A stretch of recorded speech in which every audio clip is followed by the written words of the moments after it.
Señor, nos ponemos en tus manos para recibir tu palabra. Gracias porque tú nos alimentas día con día. Tú eres fiel, Señor, con nosotros y te queremos rogar que tu Espíritu Santo guíe a las visitas a algún corazón que no ha creído en Cristo a ser convencido, Señor, de pecado, de justicia y de juicio. Y que tus hijos, Señor, quienes ya creemos en Jesús, nos ayudes a tomar compromiso de vida cristiana, de fidelidad contigo, para compartir, Señor, tu hermoso evangelio.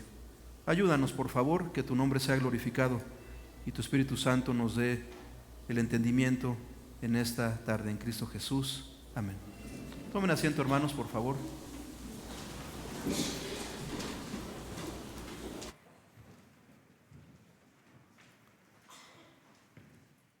Hoy vamos a iniciar una nueva serie de predicaciones que se titula La obra actual del Espíritu Santo. Y no es actual porque signifique que ahora es diferente a como antes era. La obra del Espíritu Santo es la misma, hermanos. Pero solamente para enfatizar que también se aplica esa obra en nuestros tiempos. ¿Quién es el Espíritu Santo?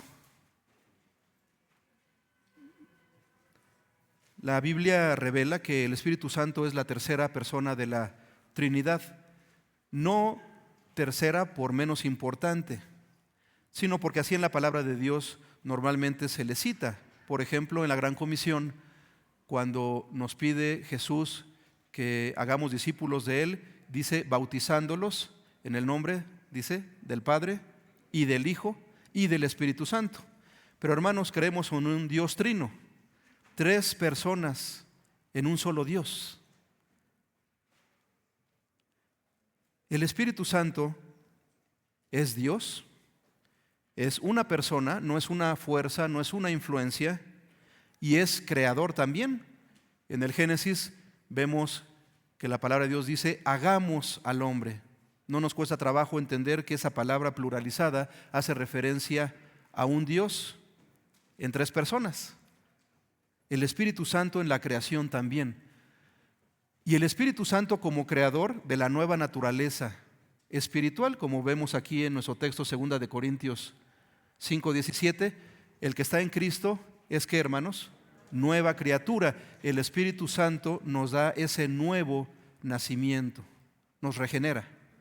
Regeneración viene de regénesis, un nuevo comienzo, un nuevo principio, una vida con Dios, una vida en el Espíritu. Y es la verdad. La Biblia dice que el Espíritu es la verdad. El Espíritu Santo, hermanos, trabaja, obra con el incrédulo y con el creyente. El día de hoy vamos a ver cómo el Espíritu Santo convence al mundo, cómo trabaja el Espíritu Santo con el que no ha creído en Cristo. Y en los siguientes mensajes veremos cómo el Espíritu Santo guía al creyente y cómo le capacita para servir. Acompáñenme a Juan 16:8, por favor, y vamos a ver la obra actual del Espíritu Santo con el mundo. Juan 16:8.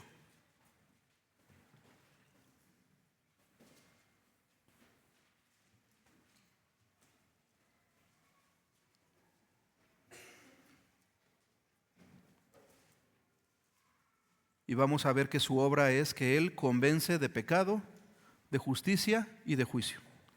Dice la palabra de Dios. Y está hablando Jesús. Y cuando Él venga, ¿a quién se refiere? Al Espíritu Santo, porque no había venido, vendría a partir del Pentecostés.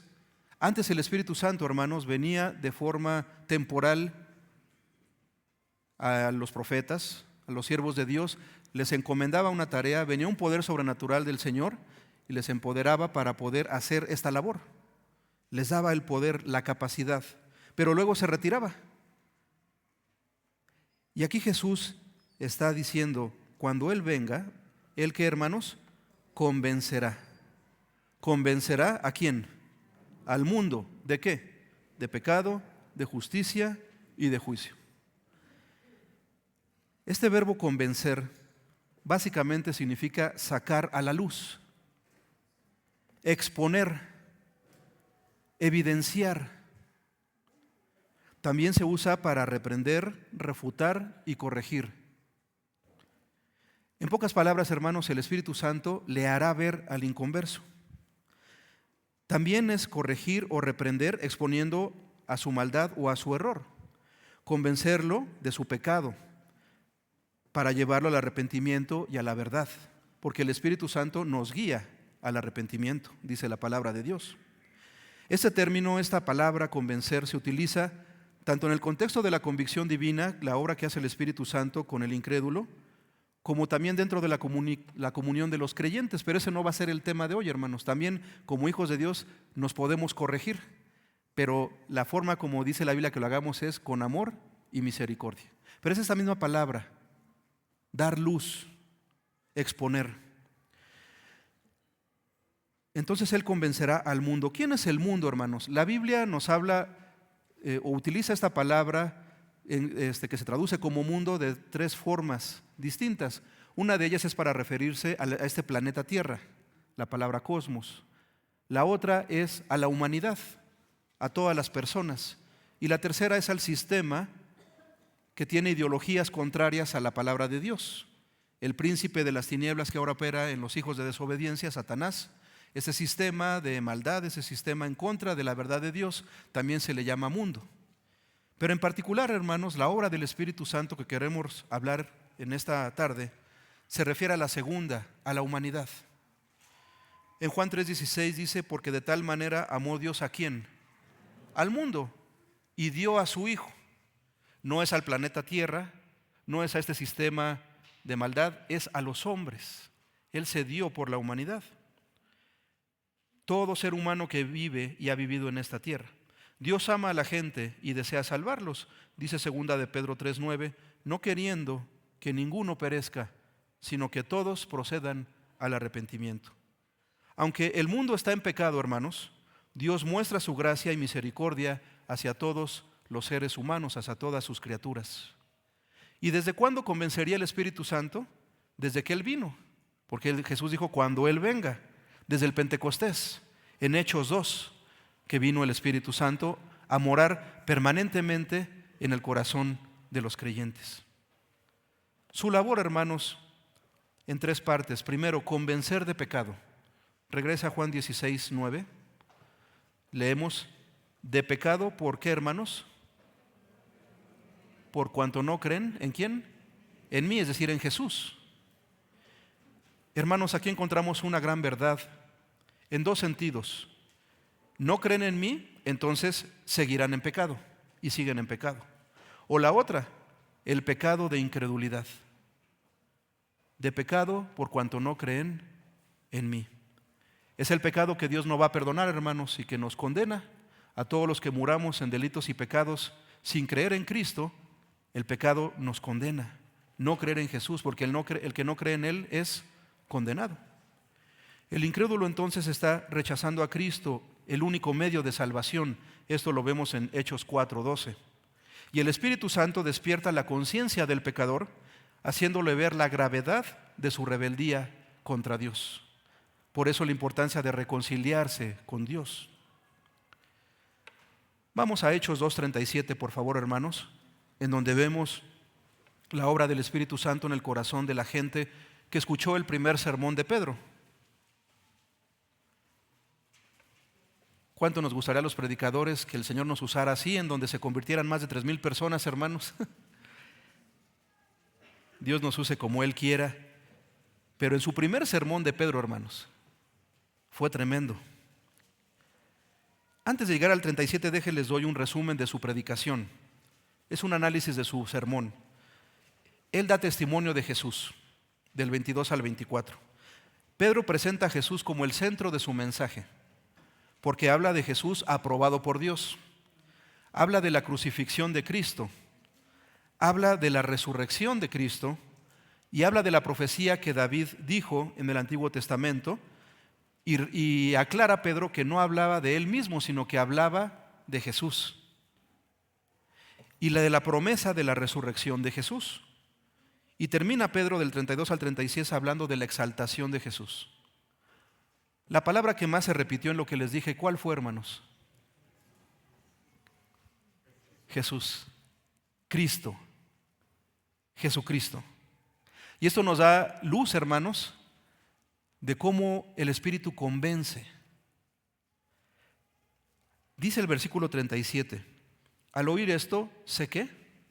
Se compungieron de corazón. Esta compunción que ellos sintieron en el corazón se puede traducir como que fueron profundamente movidos o que fueron profundamente afectados internamente. La palabra literal es una lanza en el corazón, una punzada en el corazón. Así como cuando una abeja, no sé si les ha picado, a mí no, pero me han contado que cuando una abeja, mi hija ya le picó 2 veces, le pica una abeja, sienten el piquete, algo así, hermanos, sintieron un dolor en el corazón. Se compungieron de corazón y entonces eso les llevó a preguntarse, varones hermanos, ¿qué haremos? Versículo 38, ¿qué les dice Pedro? Arrepiéntanse y bautícese cada uno de vosotros en el nombre de Jesucristo para perdón de los pecados y recibiréis el don del Espíritu Santo. Arrepiéntanse, bautícense y recibirán el don del Espíritu Santo. Ya hemos aclarado esto, hermanos, que el bautismo no nos salva ni tampoco es la venida del Espíritu, es cuando creemos en Jesús. Pero lo que el creyente debe hacer ya que creyó es bautizarse. Es obediencia al Señor y es un testimonio público de la fe. Dejen de ser incrédulos, arrepiéntanse y serán salvos. Y serán salvos creyendo y recibirán el Espíritu Santo. ¿Cómo está el que no cree en Jesús? La Biblia enseña que está condenado, porque Dios, el juez, ha dictado sentencia. En Juan 3:18 dice la Biblia, el que no cree ya ha sido ¿qué? Condenado, porque no ha creído en el nombre del unigénito Hijo de Dios. ¿Cuál es esta condenación? Juan 3:19 nos dice, y esta es la condenación, que la luz vino al mundo y los hombres amaron más las tinieblas que la luz, porque sus obras eran malas. Decidieron rechazar a Jesús, la luz del mundo. ¿Y qué implica esta condenación? Que está condenado a permanecer en sus pecados. Juan 8:24, habla Jesús, por eso os dije que moriréis en vuestros pecados, porque si no creéis que yo soy, en vuestros pecados moriréis. Amigo que nos visitas, morirás sin el perdón de tus pecados, si no crees en Jesús. Pero también esta condenación implica estar separado de Dios sin vida. Dice Efesios 2, y Él os dio vida a vosotros cuando estabais muertos en vuestros delitos y pecados. Sin Cristo, hermanos, el hombre está espiritualmente muerto, separado de la vida de Dios. La condenación también implica la ira de Dios. Juan 3:36, el que rehúsa creer en el Hijo no verá la vida, sino que la ira de Dios está sobre él. Verbo presente, hermanos. La ira de Dios está sobre él, el que se rehúsa creer en el Hijo. Y esta condenación también incluye el infierno. Y el que no se halló inscrito en el libro de la vida fue lanzado al lago de fuego. Separación eterna de Dios, sufrimiento consciente para quienes no hayan sido redimidos por Cristo en esta tierra porque no creyeron en Jesús en vida. Y por último, condenado a no tener la vida eterna, porque Romanos 6:23 establece que la paga del pecado es muerte. Pero en segundo lugar, la obra del Espíritu Santo, aparte de convencer de pecado al incrédulo, es convencerlo de justicia. Regresemos a Juan 16:10, por favor. Juan 16:10.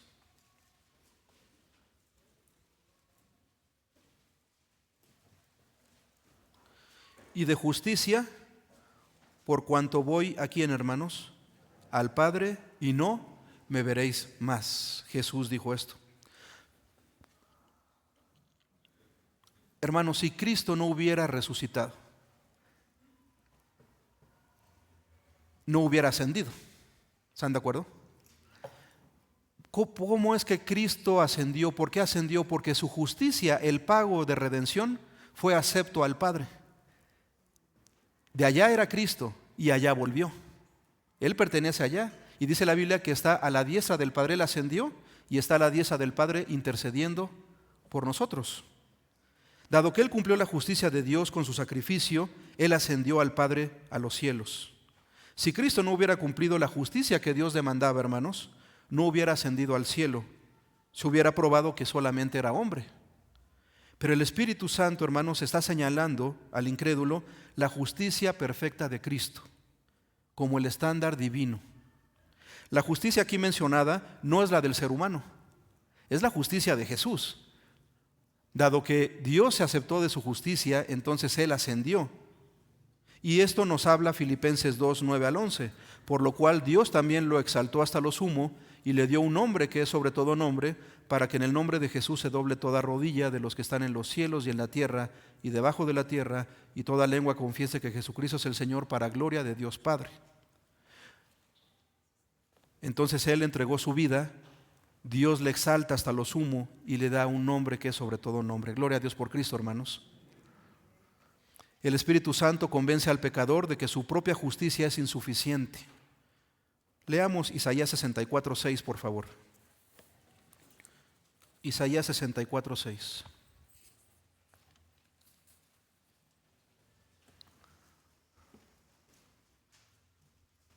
Gloria a Cristo, gloria a Dios por su palabra, gloria al Espíritu Santo que nos revela su verdad. Isaías 64:6.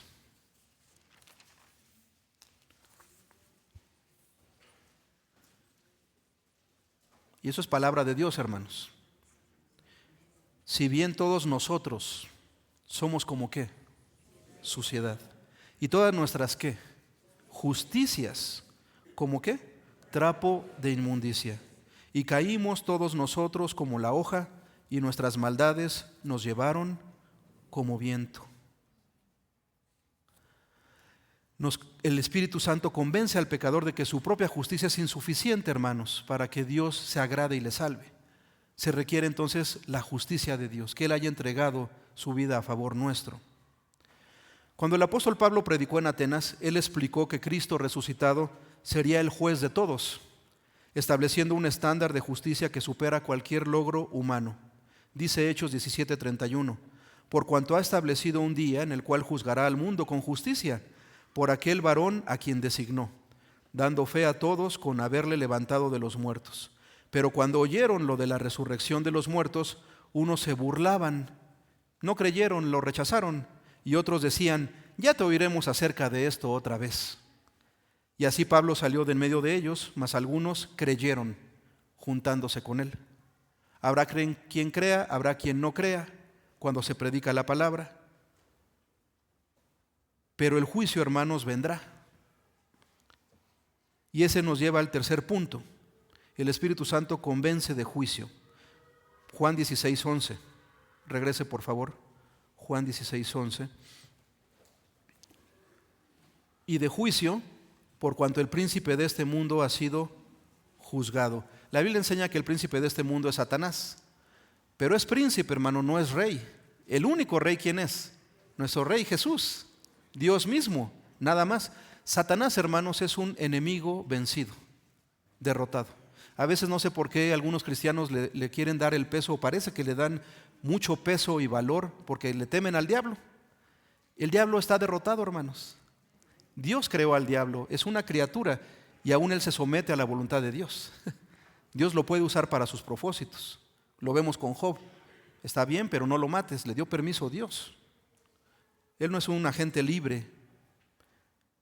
Él está limitado y está condenado. Él sabe, hermanos, que su fin no es su exterminación, porque en el lago de fuego estará Satanás, el diablo y sus ángeles, y todos aquellos que no hayan creído en Cristo. Pero vendrá este juicio. El Espíritu Santo muestra al incrédulo que el juicio de Dios es real y que el pecado ya ha sido condenado. Satanás ha sido derrotado. Jesús derrotó a Satanás, al príncipe de este mundo, mediante la muerte y la resurrección de Jesús. Colosenses 2:15 establece, y despojando a los principados y a las potestades, los exhibió públicamente, triunfando sobre ellos en la cruz. Desde que Cristo murió, hermanos, en la cruz, derrotó a Satanás y a sus demonios. Gloria a Dios por Cristo. Pablo estaba disertando con Félix allá en Hechos 24-25. Dice la Biblia que sobre la justicia, el dominio propio y el juicio venidero. Y Félix se espanta y dice: ahora vete, pero cuando tenga oportunidad te llamaré. Este temor refleja el impacto de la verdad del juicio futuro revelada por el Espíritu Santo a Félix. En resumen, hermano, la obra del Espíritu Santo con el incrédulo, según Juan 16, el Espíritu Santo actúa, trabaja en el corazón de las personas para revelarles su estado de pecado, la justicia perfecta de Cristo y el juicio que viene sobre los que no creen en Él. ¿Qué hicieron Pedro y Pablo en esta predicación y disertación que mencioné? Daban testimonio, estaban testificando de Jesús, y entonces el Espíritu Santo obraba en el corazón de la gente. Segundo punto del sermón, hermanos: el Espíritu Santo es el único que puede convencer. Solo Él convence. ¿Por qué? Porque solo el Espíritu Santo puede transformar y dar vida. Vamos a Ezequiel 36, por favor. Ezequiel 36, 26.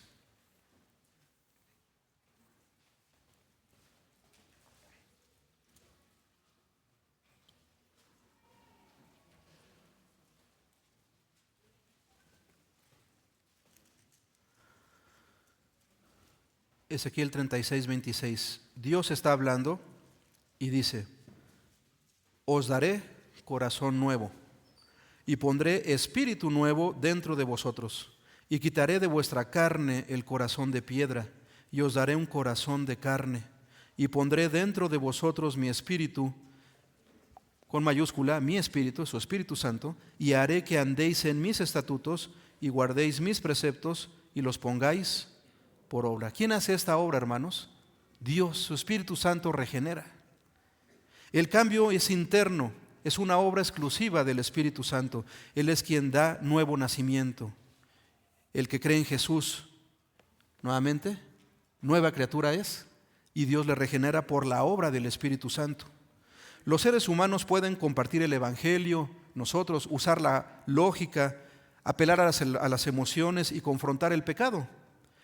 Pero solo podremos llegar, hermanos, a la mente, a los sentimientos, pero al Espíritu, hermanos, solo el Espíritu de Dios. El hombre puede comunicar, pero no transformar. ¿Cuánto quisiéramos transformar a las personas a las que les predicamos de Jesús? Pero si solamente le habláramos con nuestros recursos, hermanos, con mis argumentos humanos, no habría regeneración. Vamos a ver ahorita cómo regenera, cómo convence el Espíritu Santo. Pero solamente Él convence al mundo de pecado, de justicia y de juicio. El Espíritu Santo también es el único que puede convencer, porque es el Espíritu que guía a toda la verdad. Jesús enseñó: Él os guiará a toda la verdad. Nosotros somos pecadores, mentirosos, hermanos. El Espíritu Santo es un espíritu de verdad, y cuando la persona se confronta con la verdad, dice: pues lo creo, es verdad. Él guía a Cristo, quien es la verdad, y el Espíritu Santo convence de pecado.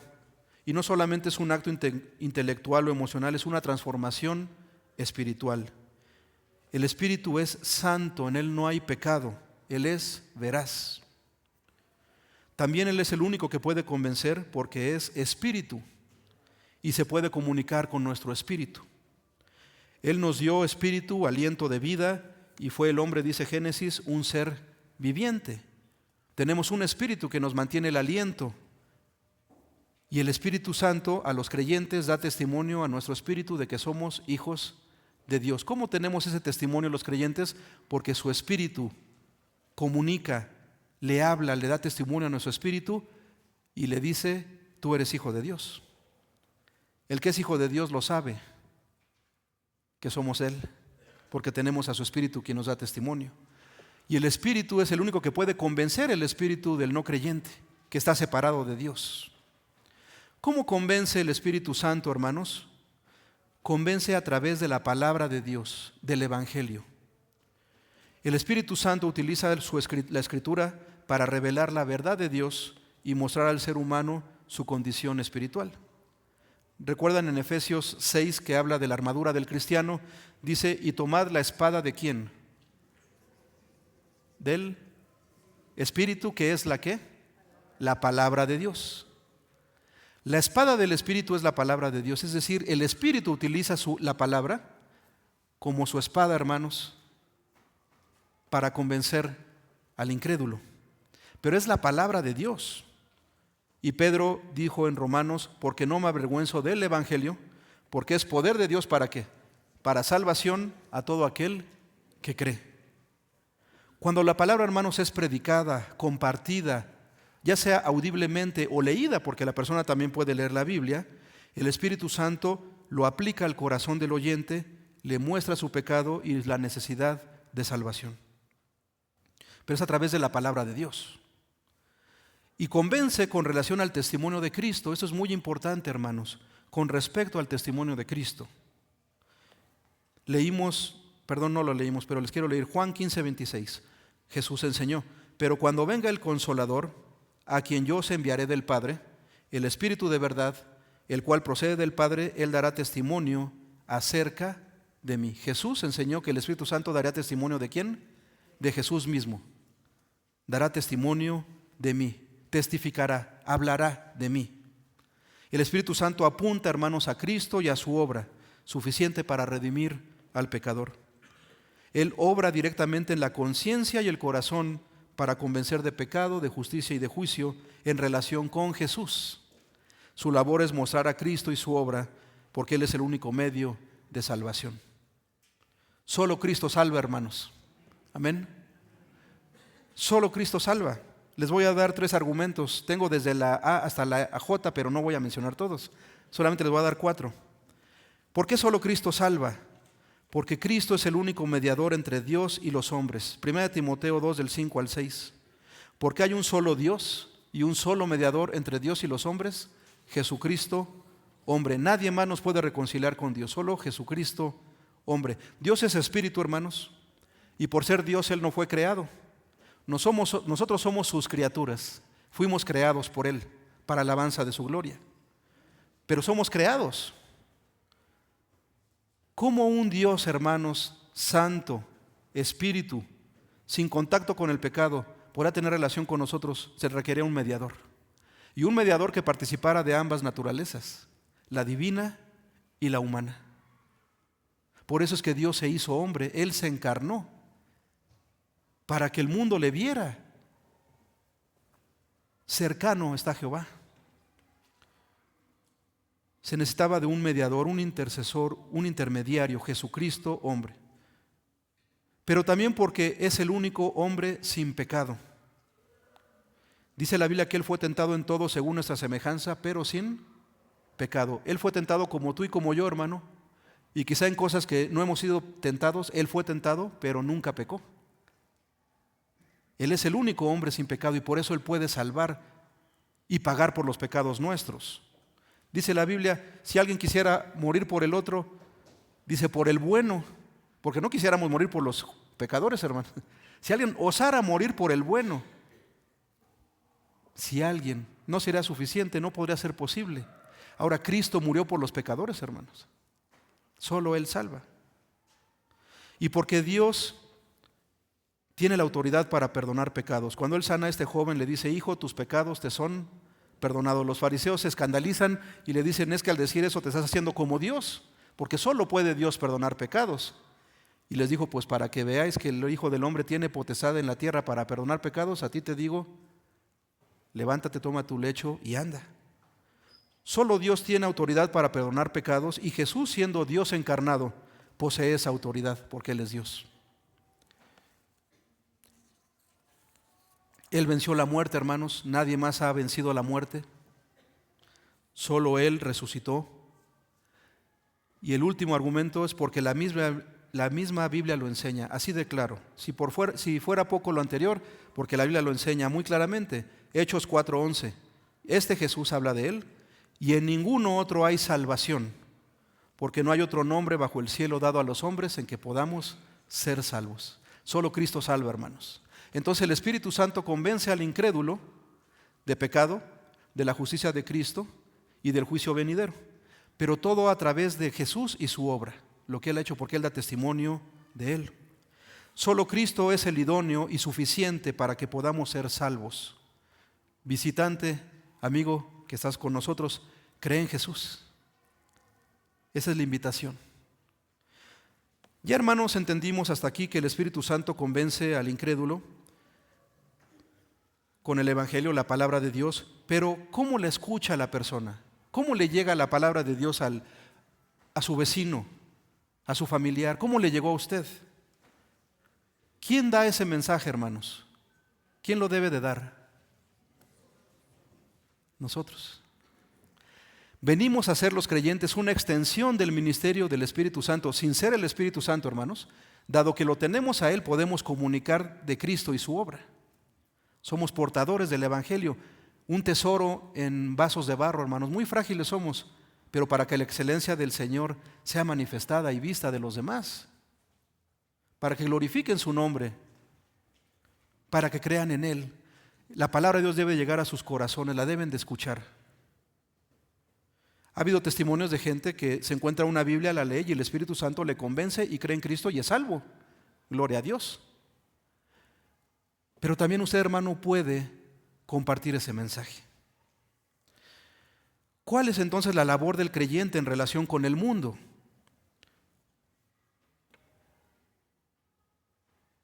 Es hacer discípulos y predicar el Evangelio. El día que usted creyó, hermano, en Cristo, usted oyó la palabra de verdad y entonces el Espíritu Santo, que es el sello, vino a su corazón. Dios le selló con el Espíritu. Dice Efesios 1, 13 al 14, en Él también vosotros, habiendo oído la palabra de verdad, vean, escuchamos la palabra de verdad, o la leímos, o la escuchamos, vino a nosotros, el Evangelio de vuestra salvación, y habiendo creído en Él, fuisteis sellados con el Espíritu Santo, de la promesa que es las arras de nuestra herencia hasta la redención de la posesión adquirida para alabanza de su gloria. Ve, hermano, oímos, creímos y el Espíritu Santo vino a nosotros.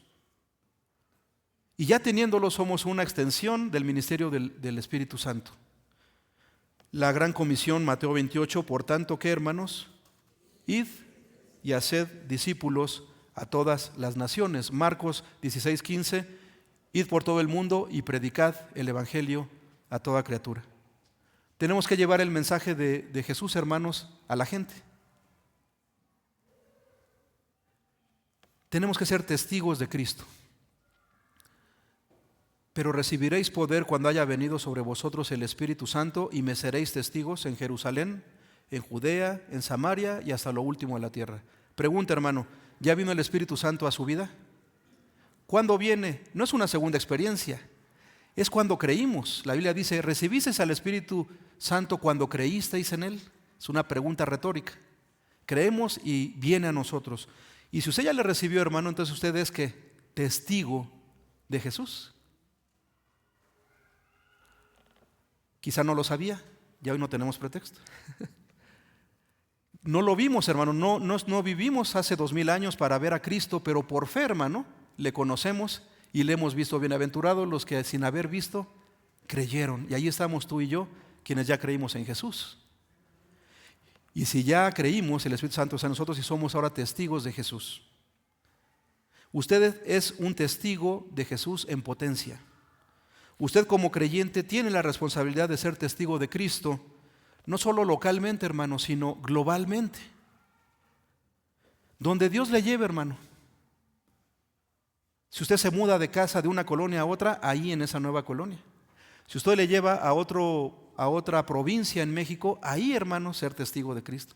Si Dios le lleva a otro país, ahí Dios quiere que usted sea testigo de Cristo. Esto implica la proclamación verbal del Evangelio como la demostración también de la vida cristiana a través del ejemplo, porque somos, hermano, obra de Cristo, nuevas criaturas transformadas. Podemos testificar de la obra que Dios ha hecho en nosotros. Jesús le dijo al endemoniado gadareno, ve a tu casa, a los tuyos y cuéntales cuán grandes cosas el Señor ha hecho contigo y cómo ha tenido misericordia de ti. Tenemos que ser agentes de reconciliación. Dice la Biblia, así que somos embajadores en nombre de Cristo, como si Dios rogase por medio de nosotros, os rogamos en nombre de Cristo, reconciliaos con Dios. Tenemos que rogar en el nombre de Cristo que los conocidos, la gente, se reconcilie con Dios, porque son enemigos, hermanos. Así éramos enemigos de Cristo, de Dios antes de creer en Jesús, pero ahora hemos venido a ser sus hijos, herederos de la vida eterna, hermano. Qué privilegio, qué maravilloso. Ya no ha irado con nosotros Dios, sino ya su ira y su condenación fuera, y ahora bendiciones, su paz y su gozo.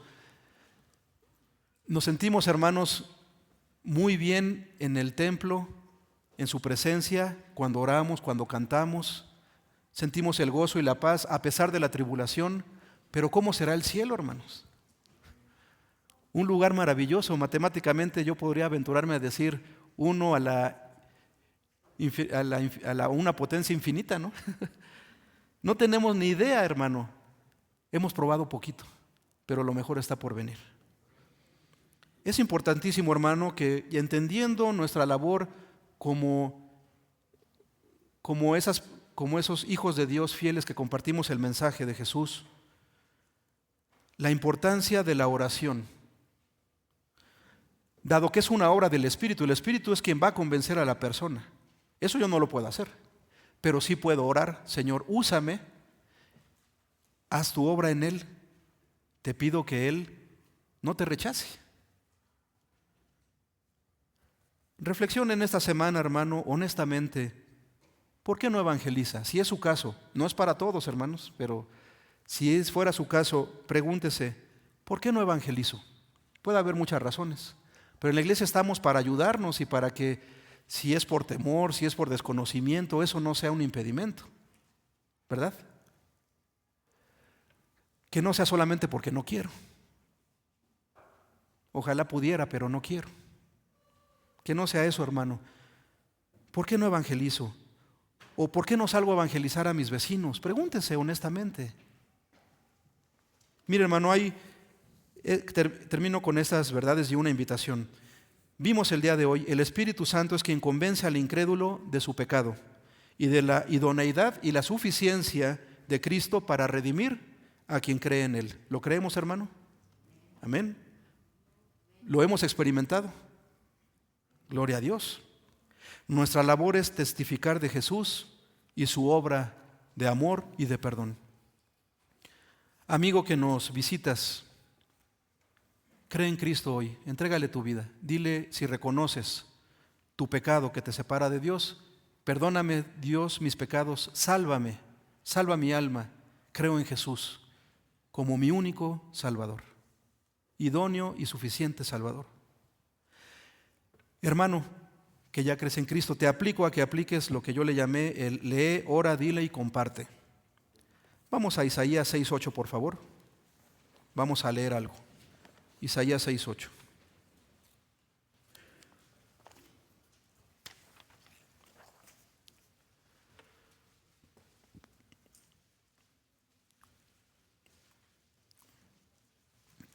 Isaías estaba orando, hermanos, porque oyó la voz de Dios. Estaba en comunión con Él. Y dice la Biblia, después oí la voz del Señor que decía, ¿a quién enviaré? ¿Y quién irá por nosotros? Entonces respondí yo, heme aquí, envíame a mí. Mateo dice que la mies es mucha y los obreros pocos, pero rogad pues al Señor de la mies que envíe obreros a su mies. La invitación, hermano, es, ya leímos Isaías, puede usted también leer Mateo 9, 37 al 38 con calma, pero se lo acabo de decir, que roguemos al Señor de la mies que Él envíe obreros a su mies. ¿Y sabe qué va a pasar cuando usted ore y le diga, Señor, envía obreros a la colonia industrial, a la colonia Estrella, a Tecámac, a Veracruz, a Estados Unidos, a Canadá, a Groenlandia? No lo sé, la obra es mucha, hermano. El Señor le podría llamar en esa oración como a Isaías. Quizá no escuche la voz audible de Dios, pero va a sentir un deseo ardiente en el corazón. Porque así es cuando Dios nos habla. Dice la Biblia que Él pone el querer como el hacer por su buena voluntad. Va a sentir esa punzada en el corazón. Va a sentir ese deseo de: Señor, te estoy pidiendo que envíes, pero envíame a mí, dijo Isaías. Y si mientras oras escuchas la voz de Dios con este deseo, dígale, hermano, envíame a mí. El Señor pone el querer como el hacer. Envíame a mis familiares, envíame a mis vecinos, envíame a los vecinos de esta colonia, envíame con los extranjeros, envíame a mis paisanos en otro estado. Dios quiere que te unas a esta enorme labor. La mies, hermanos, es mucha, pero los campos ya están blancos y listos para la siega. Levanten los ojos. Dios te quiere usar. Y nunca olvidemos, hermano, que cuando evangelices tienes que testificar de Cristo y orar para que el Espíritu Santo haga la obra de convencimiento. Lee, ora, dile y comparte. Comparte a quien tu deseo a los pastores. No porque hagamos algo más, sino para que oremos por ti. Para que oremos por ti. El Señor dirigirá y confirmará tu llamado como obrero en su obra. Vamos a orar.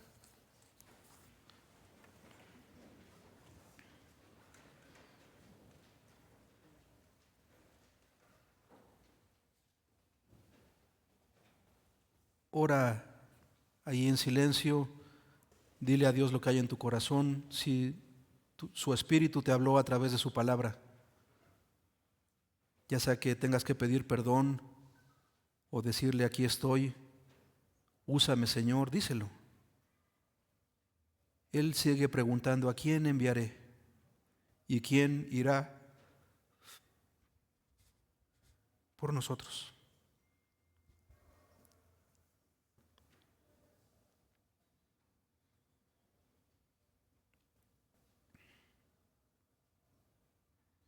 Bendito seas, Espíritu Santo de Dios, que nos revelas tu verdad, que pones en nosotros, Señor, el deseo para hacer tu voluntad, un corazón de carne, ya no de piedra. Somos testigos de tu poder de transformación en nosotros. Te pido que nos perdones si hemos dudado, si no hemos hecho lo que quieres que hagamos. Pero usa esta iglesia, por favor, para gloria de tu nombre. Muévenos, convéncenos, Señor, del deber. Oramos por nuestros vecinos, familiares, que sean convencidos por tu Espíritu. Él hará esa obra, pero ponernos en tus manos, Señor, sabiendo que no es una obra nuestra, no es en nuestras fuerzas, no es nuestro esfuerzo humano, es la obra de tu Espíritu de convencimiento al incrédulo a través de tu palabra, revelando a Cristo. Ayúdanos, por favor, síguenos edificando para que tu obra crezca en este lugar. Te lo ruego en Cristo Jesús. Amén. Dios le bendiga, hermano.